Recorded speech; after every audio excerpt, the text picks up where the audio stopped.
The inspection. The UES Defiance hung motionless in the void of neutral space, her hull gleaming under the distant light of twin stars.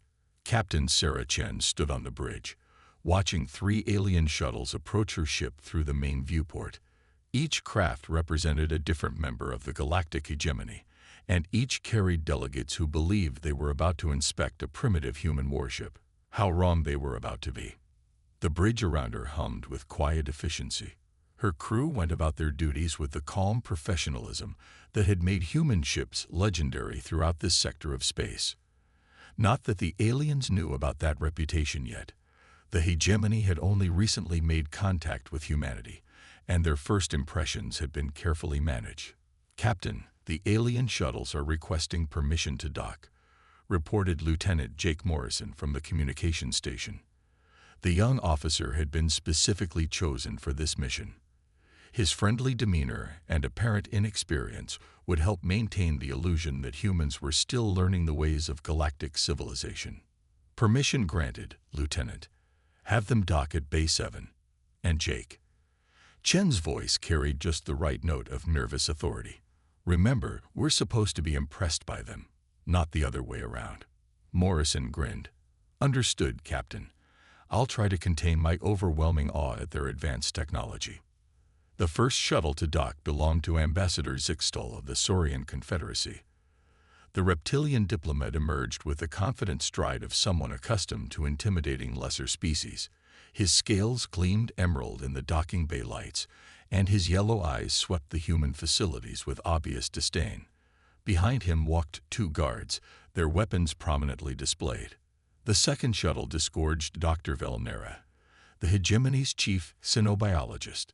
The insectoid scientist moved with precise, calculated steps, her compound eyes recording everything for later analysis. Her 4 arms carried various scanning devices, all of them active and clearly visible to human sensors. The third delegate proved the most interesting. Commander Thack of the Avian Naval Forces stepped onto the Defiance with the bearing of a career military officer. His eagle-like features remained impassive, but his predator's eyes missed nothing. Unlike the others, he didn't display his weapons openly, which actually made him more dangerous in Chen's estimation. Lieutenant Morrison greeted them in the docking bay with appropriately deferential enthusiasm. "Welcome aboard the UES Defiance. I'm Lieutenant Morrison, your guide for today's inspection." Captain Chen sends her apologies, but she's currently dealing with some minor technical difficulties on the bridge.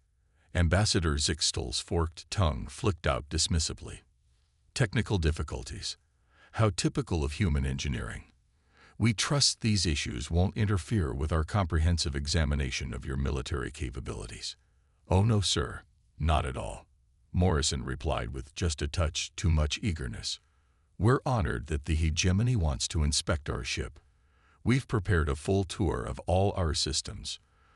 Dr. Velnera clicked her mandibles in what humans had learned was equivalent to a condescending chuckle. All your systems. How refreshingly honest. Most species attempt to hide their true capabilities during inspections. Commander Thack said nothing, but his keen eyes had already cataloged the docking bay's defensive positions, emergency protocols, and the subtle ways human crew members moved around the alien visitors. Unlike his companions, he was beginning to suspect that this inspection might not proceed as expected. The tour began in engineering, where Chief Petty Officer Williams explained the Defiance's propulsion systems with the enthusiasm of someone proud of his work, but clearly out of his depth with interstellar politics. The aliens nodded patronizingly as he described fusion reactors and antimatter containment systems that were, by galactic standards, merely adequate. Your energy output seems sufficient for a vessel of this size, Dr. Velnera observed, her scanners humming as they recorded data. Though I note your power distribution appears rather inefficient. Williams scratched his head with practiced confusion. Well, ma'am, we're still learning. Human engineering isn't as advanced as yours, but we make do. What the aliens didn't realize was that they were seeing only the ship's secondary power systems. The Defiance's true reactor core lay buried deep within the ship's hull, shielded by layers of armor and gravitational dampeners that made it invisible to their scans. The energy readings they were detecting represented perhaps 30% of the ship's actual capability. The weapons tour proved equally misleading. Morrison led them past conventional railguns and missile tubes, explaining each system with the tone of someone sharing humanity's best toys with more sophisticated friends. The aliens examined plasma cannons that fired coherent energy bursts and nodded approvingly at the humans' attempts to achieve galactic standard firepower. These weapons show promise, Ambassador Zixtal admitted grudgingly. For a species so new to space combat, you've achieved reasonable destructive capability. Commander Thack remained silent, but his expression had grown increasingly thoughtful. Something about the ship's layout bothered him. The corridors were too wide, the structural supports too robust, and the crew moved with a discipline that seemed at odds with humanity's supposed inexperience in galactic affairs. The bridge tour showcased human command and control systems that appeared adequate but unspectacular. Captain Chen greeted her guests with the nervous courtesy of an officer trying to impress representatives of superior civilizations. Her questions about hegemony naval doctrine seemed genuine, her admiration for their tactical expertise apparently heartfelt. "We have so much to learn from species like yours," Chen said earnestly. "Human naval tactics are still quite primitive compared to what you've achieved." Dr. Velnera's compound eyes gleamed with satisfaction. "Indeed, your command structure shows potential, but lacks the sophisticated coordination protocols developed by mature spacefaring races." What none of the aliens noticed was the subtle hand signal Chen gave to her tactical officer, or the barely perceptible nod he returned. Throughout the ship, crew members were quietly taking positions that had nothing to do with the tour and everything to do with combat readiness. The aliens' complacency began to crack during their visit to the ship's medical bay. Dr. Velnera had expected to find primitive human medical technology, but instead discovered surgical suites and treatment protocols that seemed far too advanced for a species supposedly new to interstellar medicine.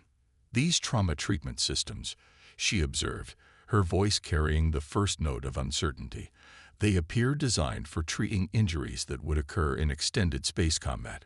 Why would a peaceful exploration vessel require such extensive battlefield medical facilities?" The ship's doctor, Commander Lisa Park, smiled disarmingly. "Well, space is dangerous, and we humans are still learning how to navigate it safely. We tend to over-prepare for everything." Commander Thack's suspicions crystallized into certainty at that moment. Over-preparation wasn't a sign of inexperience. It was the hallmark of a species that had learned hard lessons and refused to be caught unprepared again. His military training told him that everything they'd seen was carefully orchestrated, designed to create a specific impression while hiding the ship's true capabilities. The realization came too late. Emergency klaxons suddenly blared throughout the ship, and the lighting shifted to tactical red. The transformation was instantaneous and absolute. The friendly, slightly bumbling humans disappeared, replaced by a crew that moved with the fluid precision of a military unit that had drilled these procedures countless times.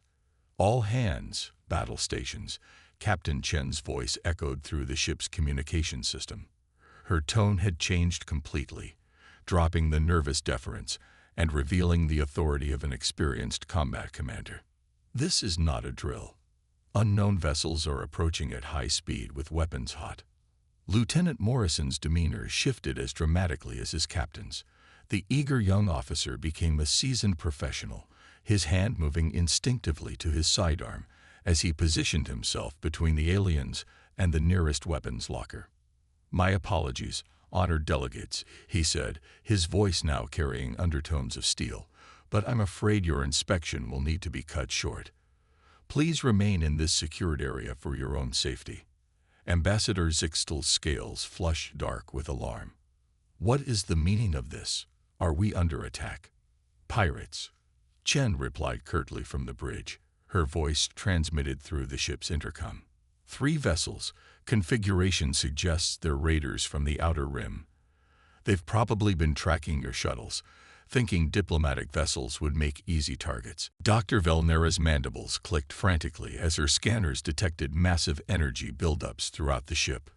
Power levels that had seemed adequate moments before were now climbing to readings that matched the output of hegemony dreadnoughts.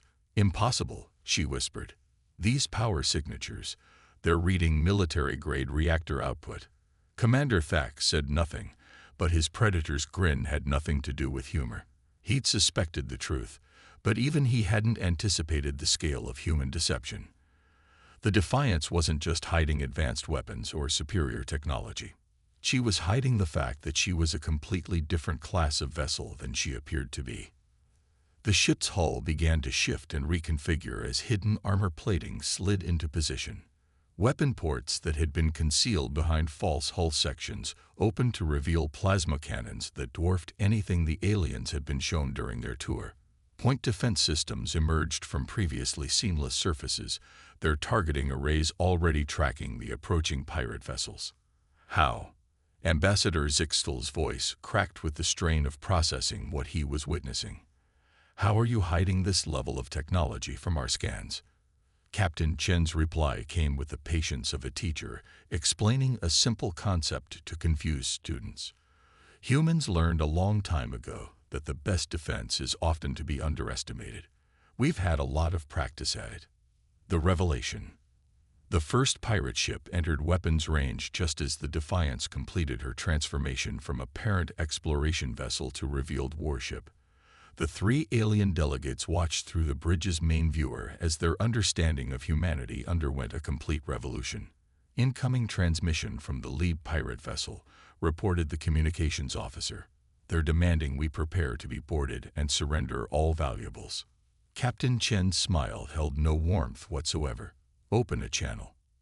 The main screen flickered to life, revealing a scared Cytherian captain whose species was known throughout the galaxy for their brutality and disregard for civilized conduct.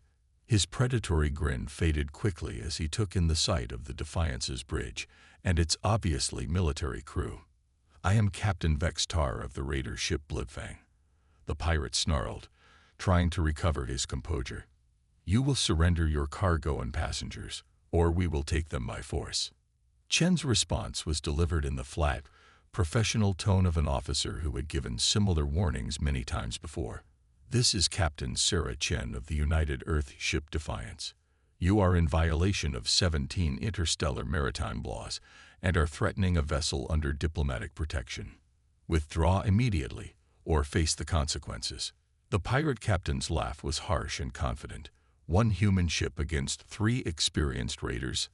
I think we'll take our chances." "Very well," Chen replied calmly. "Fire." What happened next redefined the alien delegate's understanding of human military capability. The Defiance didn't just engage the pirate vessels. She dismantled them with clinical precision that spoke of doctrine, training, and experience that spanned far more than humanity's supposed recent entry into galactic civilization. The first pirate ship died in silence. A focused plasma beam, fired from a weapon system that hadn't appeared on any of Dr. Velnera's scans, punched through its shields and hull with contemptuous ease. The vessel simply ceased to exist, vaporized by energies that registered at levels the insectoid scientist had believed impossible for human technology to achieve. The second ship lasted slightly longer, primarily because its captain had enough sense to attempt evasive maneuvers. The Defiance's point defense network lit up space with a web of interceptor fire that neutralized every missile and torpedo the pirates launched, while her main guns tracked their target with the relentless precision of a computerized firing solution. Commander Thack watched the display with growing professional admiration. The humans weren't just technologically superior to what they'd revealed. Their tactical doctrine was flawless. Every move was calculated, every shot precisely aimed to disable rather than destroy when possible, demonstrating a level of fire control that spoke to extensive combat experience. "The second pirate vessel is signaling surrender," reported the tactical officer. "Accepted," Chen replied immediately. "Disable their engines and weapons, then prepare a boarding party. Check for prisoners and contraband." The third pirate ship had seen enough. It turned to flee at maximum acceleration, its captain clearly having realized that this was no merchant vessel or inexperienced exploration ship. The Defiance could have destroyed it easily, but instead launched a single projectile that struck the fleeing vessel's engine compartment with surgical precision.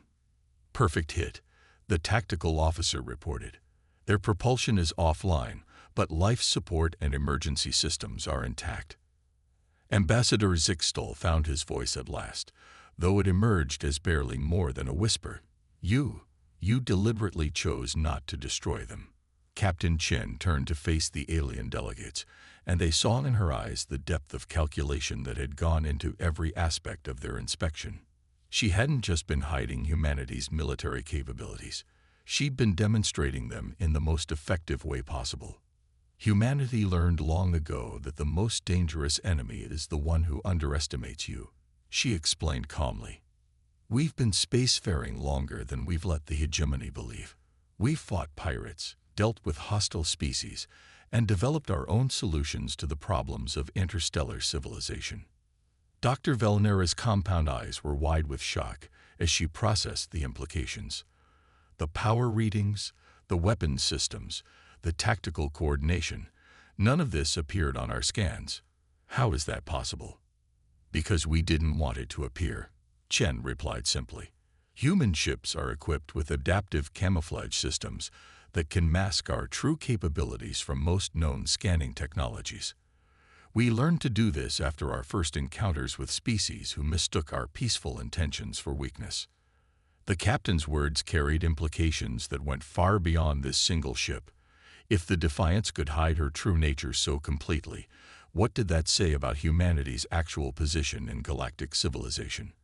How many other human vessels were masquerading as something less than they truly were? Commander Thack finally spoke, his predator's instincts having reached an inevitable conclusion.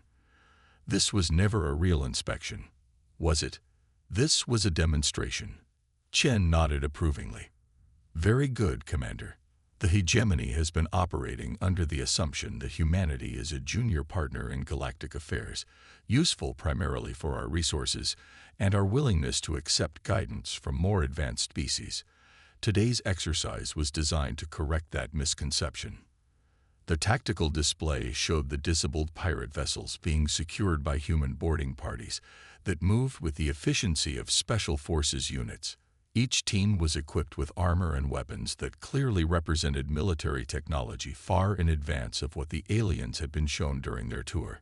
"You've been testing the hegemony's response to human capabilities," Ambassador Zixtal realized, his scales shifting through colors that indicated both fear and grudging respect. "Observing how we react, what we assume, how we plan to integrate humanity into our existing power structure." "Precisely," Chen confirmed. "And what we've learned is that the hegemony makes the same mistake that pirates, slavers, and other hostile species have made when they encounter humans. You assume that our desire for peace means we're incapable of effective violence."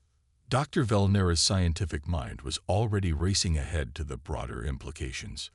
"If this ship represents standard human military capability, then your species possesses firepower comparable to hegemony battle groups. The strategic balance we've been operating under is completely incorrect." "Not comparable," Chen corrected gently. "Superior. Human military doctrine emphasizes adaptability, technological advancement, and the element of surprise. We've been observing hegemony naval tactics for months while you believed we were still learning basic spaceflight principles." The communication system crackled to life as reports came in from the boarding parties. "Captain, all 3 pirate vessels have been secured. We've recovered 17 prisoners from various species, along with cargo that appears to have been stolen from merchant vessels. No human casualties." "Excellent work," Chen replied. "Prepare the prisoners for transfer to hegemony authorities, and document all evidence for prosecution under interstellar law." Commander Thack's military training made him appreciate the elegance of what he'd witnessed. "You could have destroyed all 3 ships in the opening salvo, but you chose restraint. You demonstrated overwhelming superiority, while still adhering to rules of engagement that prioritize preservation of life. Humans don't fight because we enjoy violence, Chen explained. We fight when necessary to protect what we value. But when we do fight, we make sure it ends quickly and decisively. The bridge crew continued their duties with calm efficiency, securing the area and coordinating with other human vessels that had apparently been monitoring the situation from concealed positions. The aliens realized that the Defiance hadn't been operating alone. There was an entire human fleet in this sector, all of them hidden behind the same adaptive camouflage technology. How long? Ambassador Zixtal asked quietly. How long have you been capable of this level of military response? Captain Chen considered the question carefully before answering. Humans have been preparing for interstellar conflict since our first radio telescopes detected evidence of other civilizations. When we finally achieved faster-than-light travel, we did so with the assumption that space would be dangerous and that peaceful species would need to be able to defend themselves. The implications hit all three aliens simultaneously. Humanity hadn't stumbled into galactic civilization as naive newcomers. They'd entered it as a fully prepared military power, choosing to present themselves as junior partners while they observed, learned, and positioned themselves strategically. The Hegemony Council needs to know about this, Dr. Velnera said, her voice carrying undertones of both excitement and apprehension. Our entire approach to human integration will need to be reconsidered. That's exactly what we hoped you'd conclude, Chen agreed. Humanity doesn't want to be junior partners or client species. We want to be equals, contributing our unique capabilities to galactic civilization while maintaining our sovereignty and our right to defend ourselves. As the alien shuttles prepared to depart, each delegate carried with them a completely transformed understanding of humanity's place in the galaxy. The species they'd expected to guide and protect had revealed itself to be fully capable of protecting itself, and by extension, protecting others who shared humanity's values. Ambassador Zixtal paused at the docking bay entrance, looking back at Lieutenant Morrison. The friendly, inexperienced officer who guided our tour. That was completely an act, wasn't it? Morrison's grin was answer enough. Let's just say that humans are very good at being underestimated, Ambassador. It served us well. As the shuttles departed, Captain Chen watched them disappear into the void. The message had been delivered with the precision of a military operation and the subtlety of a diplomatic maneuver. Humanity was ready to take its place as an equal partner in galactic civilization, but on human terms. The age of underestimating humanity was over.